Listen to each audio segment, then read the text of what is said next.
India രാജ്യത്തെ വികസനത്തിന്റെ പേരിൽ ഏറ്റവും പുറകിൽ നിൽക്കുന്ന ഒരു കോർപ്പറേഷനായി 63 ഭരണക്കാലം CPM-ഉം കോൺഗ്രസും ഭരിച്ച ഈ കോർപ്പറേഷനായി മാറി. ബഹുമാനപ്പെട്ട പിണറായി വിജയനും കോഴിക്കോട് മേയറും കോഴിക്കോട് നഗരത്തെ ഇന്ന് നരകതുല്യമാക്കി മാറ്റി എന്നുള്ളതാണ്. 246 അനധികൃത കെട്ടിടങ്ങൾക്ക് നമ്പർ കൊടുത്തിരിക്കുന്നു. കോടികൾ വാങ്ങിയിട്ടാണ് ഈ അഴിമതി നടത്തുന്നത്. അപ്പൊ പിണറായി വിജയന്റെ വിജിലൻസ് ഈ കോർപ്പറേഷനുള്ളിലെ സൂപ്രണ്ടിംഗ് എഞ്ചിനീയറെ 56 ലക്ഷം രൂപ അനധികൃത സ്വത്തുമായി വിരമിക്കുന്നതിന്റെ തലേ ദിവസം പിടിച്ചു. ഇതിലും വലിയ എന്ത് ഉദാഹരണം വേണ്ടത്? ഇത് കള്ളന്മാരുടെ കൊള്ളക്കാരുടെ സംഘമാണെന്ന്. നിങ്ങൾ ഇവിടെ അംബാനി വന്ന് ഇവിടെ ടെൻഡർ കൊടുത്താലും ഈ പരസ്യം കിട്ടില്ല. അത് മൂപ്പരുടെ കുടുംബ സ്വത്താ. 15 കൊല്ലമായി.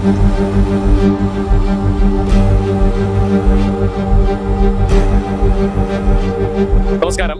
കോഴിക്കോട് കോർപ്പറേഷൻ അഴിമതിയുടെ കൂത്തരങ്ങായി മാറുകയാണെന്ന് ചൂണ്ടിക്കാണിച്ചുകൊണ്ട് BJP 5 ദിന പ്രതിഷേധം കോഴിക്കോട് കോർപ്പറേഷൻ ഓഫീസിലേക്ക് സംഘടിപ്പിക്കുകയുണ്ടായിരുന്നു. അതിന്റെ 5ാം ദിനമാണ് ഇന്ന് കോഴിക്കോട് കോർപ്പറേഷനിലേക്ക് യുവമോർച്ച പ്രവർത്തകരുടെ പ്രതിഷേധമാണ് നമുക്ക് കാണാൻ വേണ്ടി സാധിച്ചത്.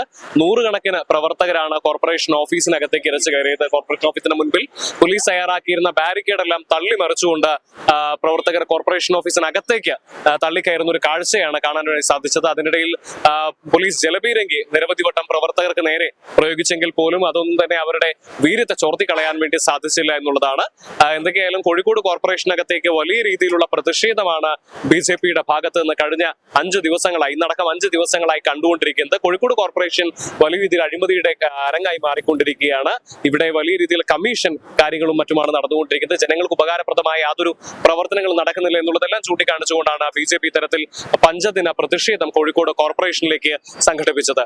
കോഴിക്കോട് കോർപ്പറേഷന്റെ അഴിമതിക്കും ദുർഭരണത്തിനെതിരെയും സ്വജനപക്ഷപാതത്തിനെതിരെയും കേന്ദ്ര പദ്ധതി അട്ടിമറിക്കലിനുമെതിരെയാണ് കഴിഞ്ഞ 5 ദിവസക്കാലമായി ഈ കോർപ്പറേഷന് മുന്നിൽ BJP-യുടെ നേതൃത്വത്തിൽ പ്രതിഷേധം ആരംഭിച്ചിട്ടുള്ളത്.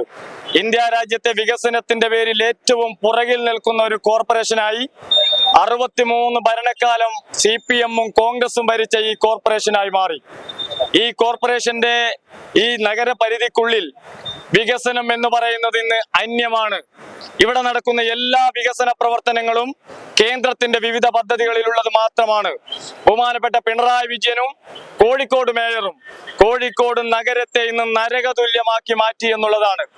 അഴിമതിയുടെയും കൊള്ളക്കാരുടെയും കള്ളന്മാരുടെയും സംഘമാണ് ഈ കോർപ്പറേഷന്റെ ഉള്ളിലുള്ളത്.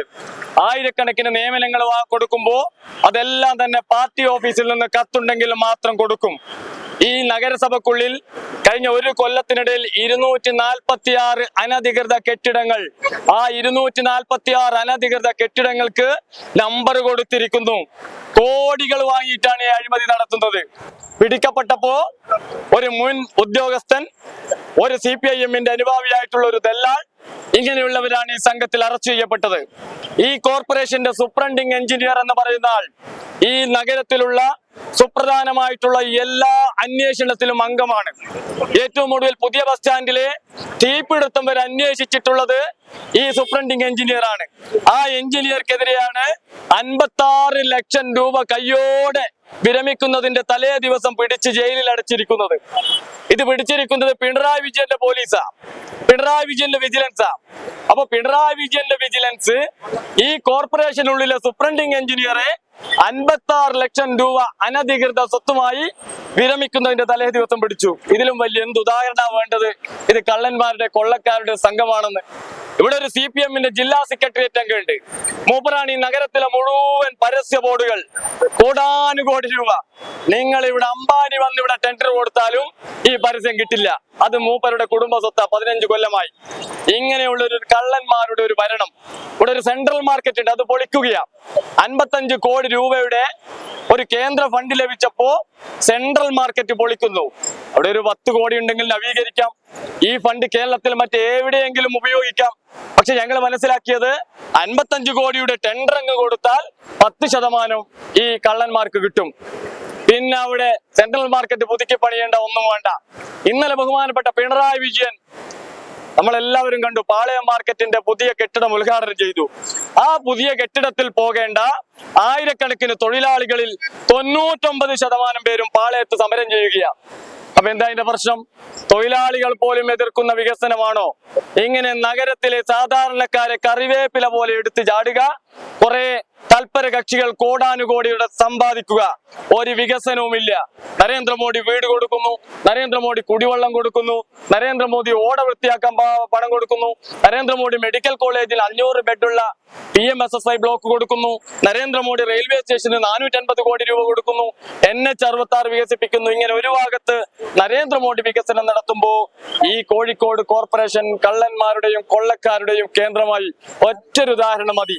കഴിഞ്ഞ സാമ്പത്തിക വർഷം 114 കോടി രൂപയുടെ പദ്ധതി വിഹിതത്തിൽ ആകെ ചെലവഴിച്ച 45 കോടിയാ. കേരളത്തിലെ 6 മുനിസിപ്പാലിറ്റികളിൽ 6ാം സ്ഥാനം ഇവിടെ. 39% ചെലവഴിച്ച്. ആരുടെ പൈസ ലാപ്സായത്? സാധാരണക്കാരന് വികസനം കൊടുക്കേണ്ട പണം. അതുകൊണ്ടാണ് ഞങ്ങൾ അതിശക്തമായിട്ടുള്ള സമരത്തിൽ ഏർപ്പെട്ടിട്ടുള്ളത്. വരും ദിവസങ്ങളിലും 5 ദിന പ്രതിഷേധം കഴിഞ്ഞു. തുടർ സമരങ്ങൾ ഞങ്ങൾ ആസൂത്രണം ചെയ്യുകയാണ്. പ്രതിഷേധം കോഴിക്കോട് കനക്കും. നഷ്ടപ്പെട്ട 63 വർഷങ്ങൾ തിരിച്ചു പിടിക്കാനുള്ള പോരാട്ടത്തിലാണ് ഞങ്ങൾ. അതിനെല്ലാവരുടെയും പിന്തുണ ആവശ്യപ്പെടുകയാണ്.